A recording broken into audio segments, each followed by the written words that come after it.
Assalamualaikum warahmatullahi wabarakatuh.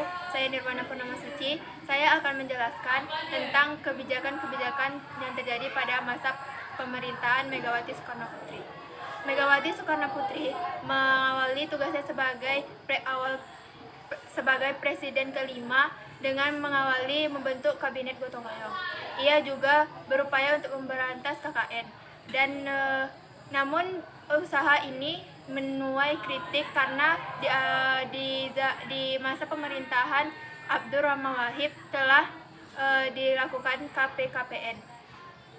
Dan Presiden Megawati Soekarno Putri juga melakukan amandemen pada tanggal 10 November 2001. Dan hal yang penting yang terjadi terkaitnya terjadi amandemen ini yaitu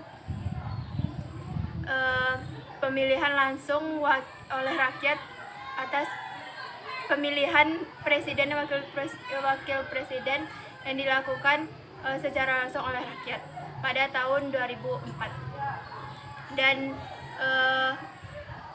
upaya yang dilakukan Megawati yaitu di reformasi di bidang politik, yaitu penancangan pembentukan MK selambat-lambatnya pada tanggal 17 Agustus 2003. Dan Megawati juga mengeluarkan Undang-Undang Pers dan Undang-Undang Penyiaran. Ini berdampak positif, namun ada berbagai media dan partai-partai politik dan LSM yang berpolemik dan susah dikendalikan oleh pemerintah.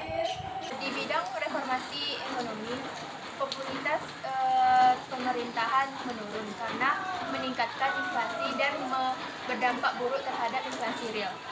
Salah satu kebijakannya adalah meningkatkan biaya BBM dan TDL dan perpajakan negara.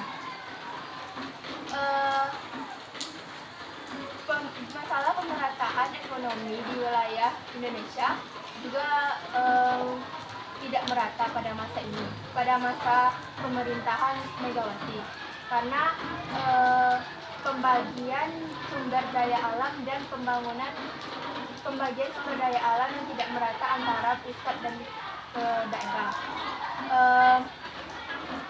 yang mengakibatkan rentannya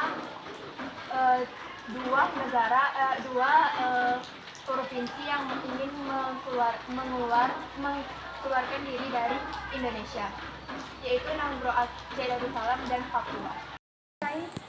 Terkait hubungan pemerintah pusat dan daerah, pemerintahan Presiden Megawati berupaya untuk melanjutkan kebijakan otonomi daerah yang telah dirintis sejak tahun 1999 seiring dengan dikeluarkannya Undang-Undang Nomor 2 Tahun 1999. Reformasi tingkat lokal terutama pada bidang politik dan pengelolaan keuangan daerah, pemanfaatan sumber daya alam dan kepentingan masyarakat setempat.